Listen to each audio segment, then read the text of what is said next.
What's up everybody, it's your boy Connor, and welcome to my channel where I usually read and talk about books, but today I'm going to be doing something different because we've gotten another update from the artist formerly known as Audra Winter. That's right, I'm going to read and talk about Milo Winter's High Disturbance piece that was recently posted on his website. Now, normally I wouldn't have an interest in reporting on his controversies outside of the Age of Scorpius itself, but given that he officially came out as trans, and I myself am a trans man, I had a lot of thoughts on the whole piece, but I especially had stuff to say about how he chose to come out. I know that a lot of people are probably going to be picking this apart, but I do feel like the majority of those people are not going to be trans themselves, so I wanted to lend my own perspective and thoughts to the conversation as another trans man. I'm not going to be reading the entire statement, just the parts that I think are important or had something to say about. If anyone wants to read the full post, you can find it on the Guardian website, which I will be posting the link in the description of this video. Before we do get into this, I just want to give a little disclaimer that nothing I say in this video is meant to be taken as definitively true. I try to be careful about my wording by including indicators that these are just my thoughts and feelings based on how I have personally interpreted Milo's words. If there is a time at any point in this video where I speak as if my words are a confirmed fact, that is not my intention, because at the end of the day, I'm not Milo Winter and I can't pretend to know what his own thoughts and intentions are. All I can speak on is how his words have come off to me and nothing else.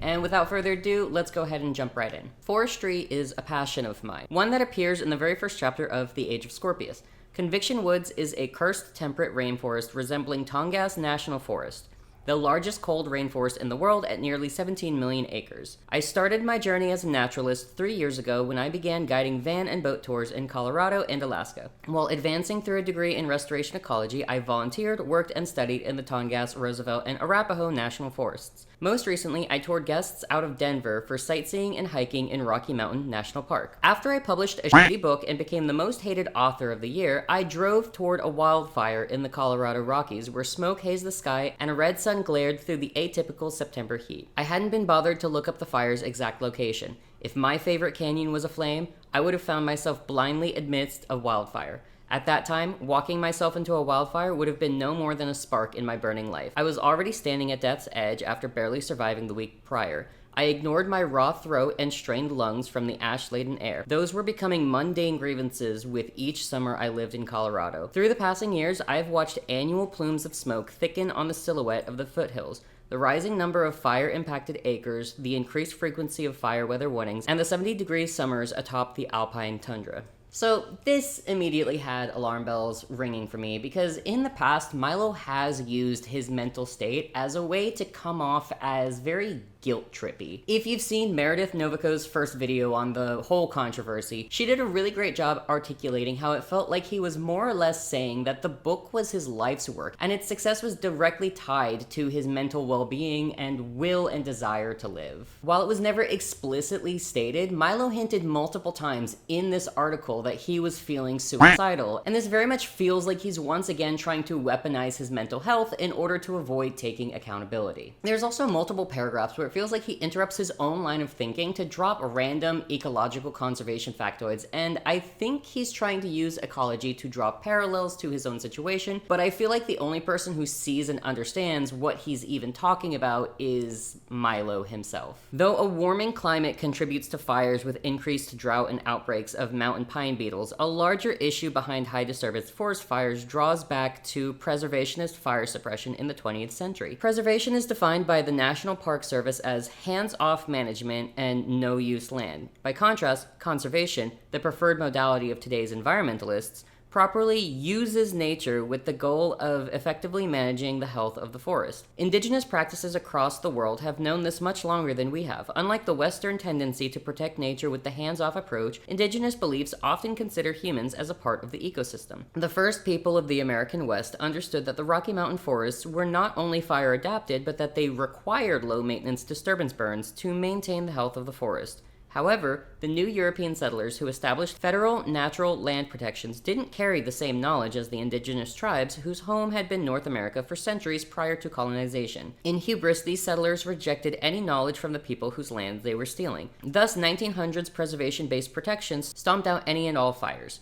Decades of this practice amassed flammable organic material in the underbrush, crafting the perfect recipe for fire fuel in forests weakened by the climate change. This is just one of the ways the wounds of colonization are still with us today. Restoration ecologists now face a seemingly impossible challenge for high disturbance fire mitigation. There's more underbrush fire fuel than humans who are available to assist with control burns. With the overarching climate crisis, the negligence and misunderstanding of the functioning of the ecosystem burns so fiercely that it licks the crowns of our breathing giants. That's all well and good, Milo, but I fail to see how this has anything to do with the drama surrounding your book and how you behaved after being criticized for it. Multiple times I found myself getting extremely confused and genuinely asking how any of these things correlated to his controversy, or if he was just trying to show off how big-brained he is about nature. I don't know, maybe I'm just stupid, but I didn't really understand why he felt the need to include all these ecological conservation factoids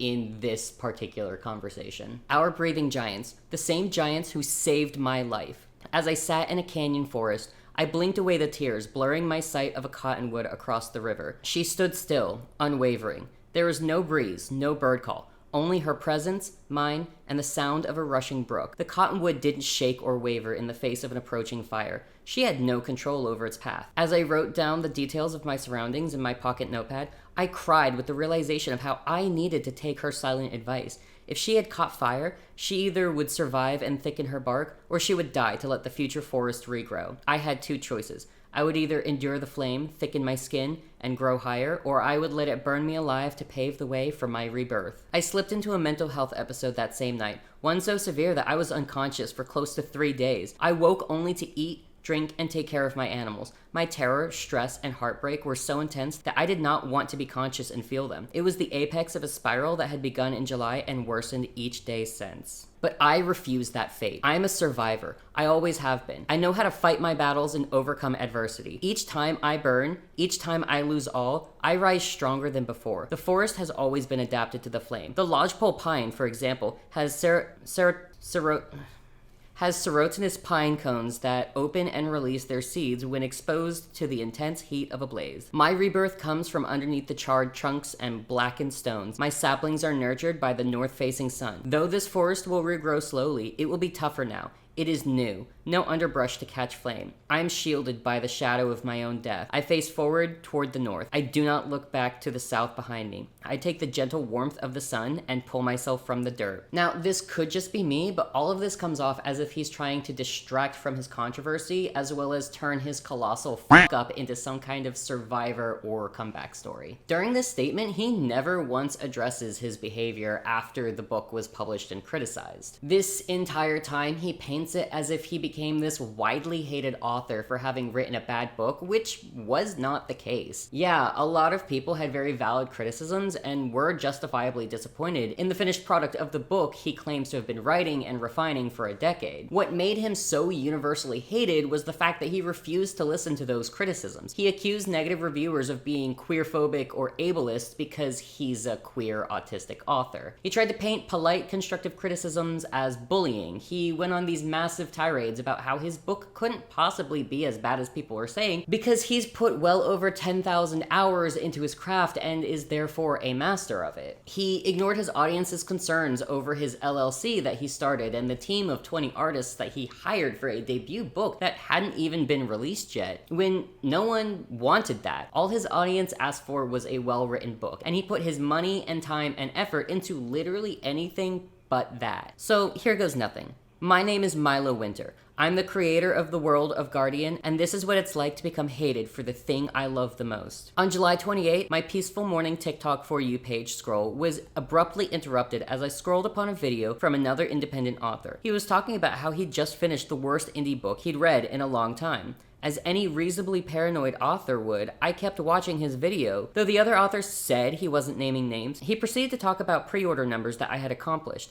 I felt my heart drop with each sentence he spoke. He lectured on the importance of hiring editors and quality control in independent publishing. Horror rushed over me. He'd presented false information that my book wasn't edited as a concrete fact. Within hours of his video going viral, I faced an inferno of my nightmares racing at me. I had done everything I could to put out a strong book. I started my publishing process in February by hiring 2 editors with my scholarship money. I allocated a vast majority of my startup funds to both a developmental and copy editor, then slowly increased my team of artists as the pre-orders began to take off. My developmental edits were returned to me in March before the pre-order chaos. My copy edits were returned to me in April, in the heat of the pre-order chaos. During this time, I was constantly in shock, exhausted, and overwhelmed from a rapid business startup. And in the haze of implementing my copy editor's suggestions, I failed to notice that the edits themselves were insubstantial. In September 2025, Reedsy, the platform I hired both my developmental editor and copy editor through, initiated an investigation on the edit passes I'd received and requested third-party feedback from editors uninvolved in the project. I ended up receiving a full refund for my copy edit pass. Both Reedsy and the third-party editors agreed that the copy edits I received for the first edition of The Age of Scorpius were not up to par. My copy editor reached out to me during Reedsy's evaluation, kindly apologizing and expressing her sympathy about the entire situation. This really stuck out to me because he starts his defense off by saying that he did everything possible to put out a strong book, while admitting that he didn't even hire editors for said book until 4 months before it was set to release. He hired editors in February, and it took 2 months for both his editors to get their edits back to him, which left only 2 months for him to make changes and implement said edits before its release. Not only is Milo still shifting blame to that small indie author who did a negative review that even I haven't seen yet, but he is once again trying to pin that responsibility on his editors despite admitting that he didn't pay close enough attention to whether those edits were substantial because he was too wrapped up in the pre-order chaos. That doesn't really sound like someone who is doing everything in their power to ensure that their final product is publish ready. While the edits themselves may have been insubstantial, it is still the responsibility of the author to review the feedback and implement those changes himself. So did he just greenlight the edits and send it off without personally checking it over? He then goes on to talk about how he was cyberstalked and had his legal name and address linked, and I do sympathize with him on this. What happened to him regarding having his information leaked was totally uncalled for, and the people responsible for that are truly just disgusting for having done that to him. Please don't ever do that, you guys. It's just not acceptable. Should Milo be held accountable for selling a book that wasn't published ready after hyping it up and intentionally marketing it in a way that was not entirely truthful? Absolutely. He should take responsibility for that. Should he be stalked and have his physical and mental well-being put at risk? No. That kind of thing is just completely unacceptable, and so many lines were crossed in the process of that. I tried to reassure myself by reading my own book. Surely it couldn't be that bad. It was that bad. I was overwhelmed with disgust and disappointment at my own writing. I couldn't believe myself. The errors I'd made, the mistakes I'd passed right by, it wasn't even close to what I knew I was capable of. Why did I release a debut so weak compared to other writing I am so much prouder of? What in the world happened? What was I thinking? Was I thinking? No, I couldn't have thought clearly when I was living in so much shock and overstimulation during the editing phases. My writing was confusing. My voice was fragmented. My characters weren't shining through. I was furious at myself, swallowed by my own humiliation and enragement, sickened by my own audacity. So here we have it. 4 months after this book being released and his audience trying to tell him that his book was poorly written, he point blank admits to never having read his own book before he published it. He spent so much time doubling down and desperately trying to defend the writing of his book when he himself didn't even know what the content of the final product was. Why did it take so long for him to pick up his own book that he approved and sent out to paying customers? I have very little sympathy for Milo in regards to all of this. If it had just been a matter of him writing a bad book like he makes it out to be, then I really don't think that this would have blown up to the degree that it has. If he had just listened to his readers when the 1-star reviews started rolling in and acknowledged that yes, his book was bad and made good on his promise to rewrite Age of Scorpius, I fully believe that this would have blown over by now and the internet would have moved on to the next big controversy. He is laying in a grave that he personally dug after losing trust from his audience over the last few months by refusing to listen to criticism and then failing to deliver on his promises over and over again for 4 months straight. Even now, by putting out this statement, he is prioritizing this over the promise he made to update his Patreon with rewritten chapters. He then goes on for several paragraphs that gave me even more alarm bells while reading. You and I, we're more similar than you realize. There's a fundamental value we all share as writers and artists. We are people who want to fight for creative representation in an era where it is so easy for each of us to catch fire with a spark. With these high disturbance fires, there is a greater threat, a looming storm striking bolts into each of our forests and igniting our worst fears. The heated climate, the burning political scene across the world, especially in America, dries us artists out and starves us for sustenance. So we begin to compete with our neighbors for resources. The heat, it unleashes the invasive species, the massive swarms of industries and monopolies who will prey on our work. Our communities of artists are constantly plagued by the intrusive fears that the beetle horde forces into our heartwood. This is not just my forest on fire. It is all of ours. As creative workers, we are acquainted with the burns of both rejection and exploitation. Get on your feet, clear the underbrush, and let yourself burn to rebirth. If you must, then take that fury upon the monopolies exhaling their waste into our heated climate. Uplift each fellow life form in your communities. Stand up. Spark the flame with the oil leaking from the system's cogs. So this part was kind of bizarre to read, and it really just felt like deflection. To me, it reads as Milo trying to direct away from him and all of his mistakes that have garnered so much anger from his audience by saying that the only reason we're all attacking him is because of big corporations. And that is just not true. People are ripping you apart because you have consistently misled and ignored them when they've tried to tell you what you're doing wrong, if not outright accusing them of bullying, homophobia, and ableism just for critiquing your terrible book. I agree that we should all uplift small artists and creators. I myself am working with an indie author to make a video about her new queer romantasy. I am more than happy to connect with and promote indie authors. But I also believe that small artists should still be held accountable when they behave the same way Milo has over and over again for months. He became viral due to pity marketing, led thousands of people to believe they were going to get the best product he could possibly give them, and then directed all the money he got from sales and his own attention into building an LLC instead of putting all of that into the one thing that needed it the most, the actual product. Listen, Milo, I may be a little dumb, but I am capable of multitasking. I can uplift small creators, blame big corporations for how much they're ruining the economy, as well as criticize you for this incredible talent you have of digging yourself deeper and deeper into a hole of your own making. These guns are rated E for everyone.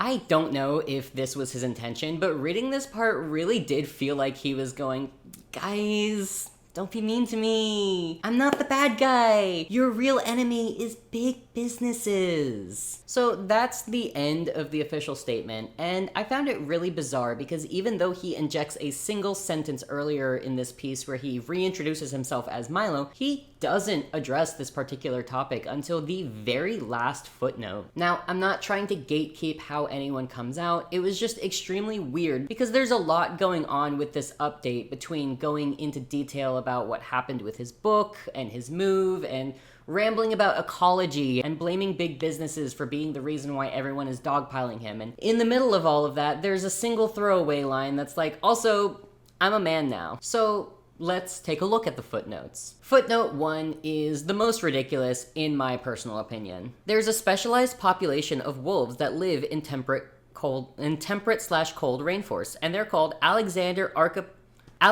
archipelago wolves, Canis lupus lagoni, also known as the island wolf. They are a subspecies of gray wolf unique to the Pacific Northwest and the Tongass National Forest. They eat salmon and swim in the ocean. You should read more about them. They're pretty cool creatures that should be respected and protected. Again, I fail to see what that has to do with anything.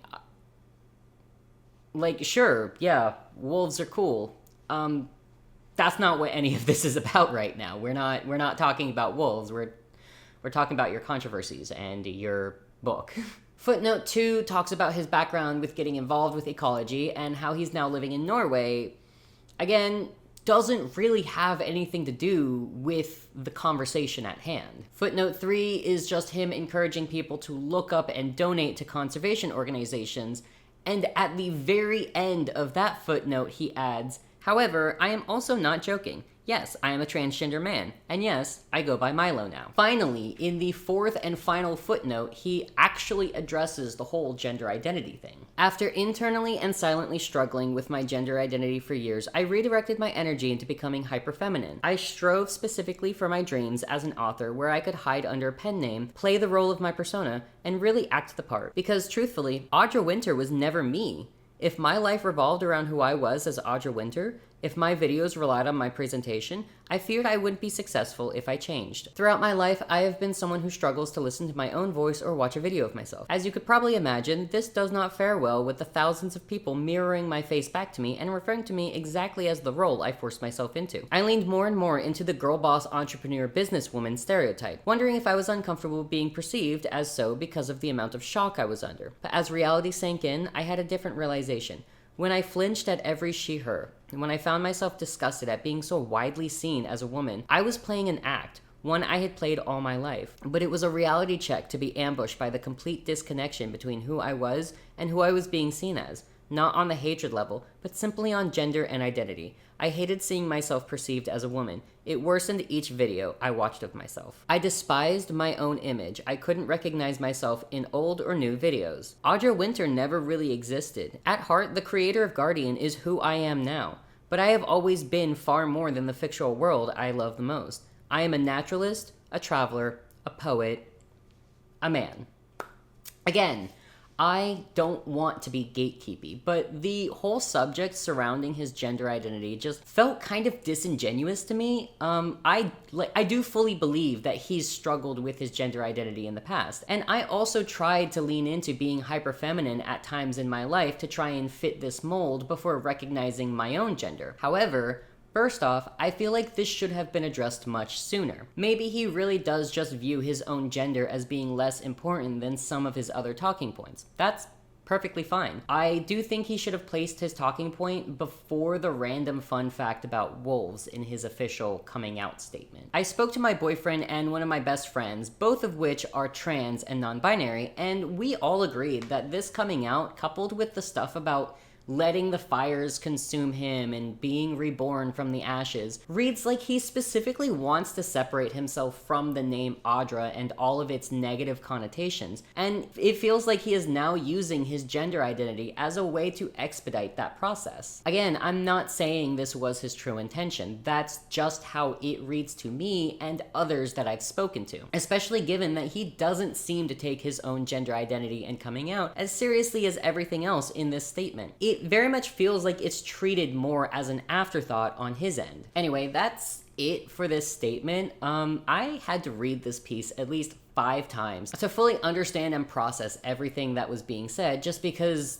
Jesus Christ, it was a whole lot of nothing just to say that he transed his gender and moved to another country. I will say one thing though. When my friend Ashton sent this to me, I felt like a modern day Oracle of Delphi because of that one joke I made from my Age of Scorpius video. Do they just call out of work like, "Hey, sorry, I can't come in, I transed my zodiac"? I have seen some other trans people speculate that Milo is trying to use being trans as a way to avoid accountability because if anyone tries to criticize him, he can just accuse them of transphobia. I don't know if I necessarily believe that, but given his history of crying misogyny, homophobia, and ableism, I can't say that I'd be surprised if he did. It did also address the accusations of him being a scammer at one point in this article, and I also don't believe any of those speculations. After reading this, I just became convinced that he really just suffers from a severe case of main character syndrome who operates on a certain level of delusion. The way he writes about his own mental health struggles in this piece reads like the protagonist of some story. He doesn't really accept accept or acknowledge that he did a lot of things wrong. He paints himself as a victim who made one mistake and was slandered unfairly for his book when the controversy runs so much deeper. He brings up all the false accusations about being a scammer or an industry plant or some nepo baby because of the crowd-funded service dog, but he didn't talk about the very real things that he did that he shouldn't have done, like twisting the truth about his editor or ignoring his audience's constant concerns as to why his debut novel needed a team of 20 artists. I remember after the book came out, he finally acknowledged that he needed new editors. He announced that he was going to be looking for an editor from his own audience, and I remember everyone's reaction being, hey, maybe don't do that, maybe find an actual professional. When all of this first started, yes, there were a lot of people justifiably upset, but I feel like most of his readers were very polite about their criticisms and still acknowledged that they wanted him to improve, because all these people really wanted was to read a cool dystopian about the zodiac signs. So much of this drama was of Milo's own doing because he boss babed too close to the sun and was too proud to admit that he couldn't possibly be wrong, because he was so dead set on building a brand around this world instead of focusing on the only thing that was important, and that was writing a good book. He lost his audience's trust because of his pride and continued to make stupid choices despite his followers telling him to not do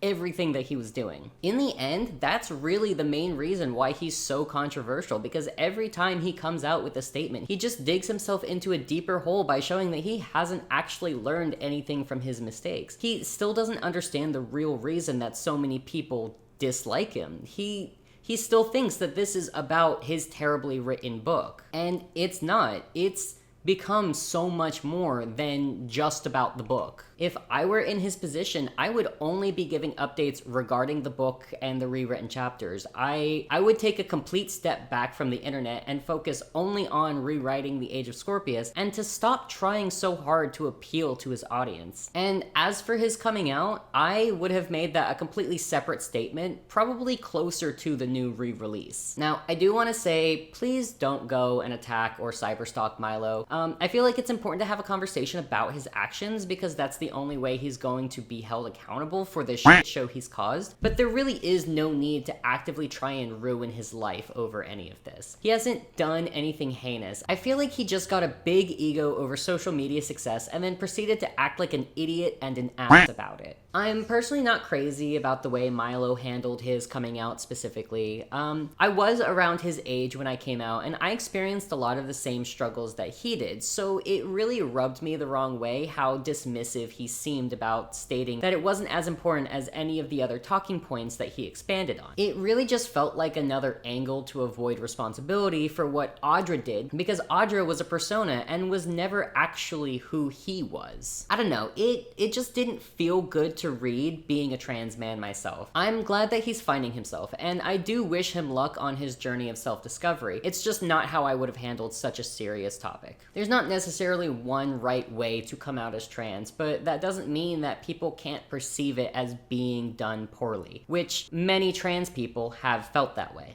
That's really all I have to say on the matter. In the end, I just hope that Milo can move forward and focus on his book. If he ever does manage that, I would like to read the re-release, just to be able to compare the two books. In the meantime, thank you so much for watching. If you did like this video, please consider hitting that like and subscribe button. I hope to see you all again in my next video, but until then, make sure to take care of yourselves, and as always, keep it real.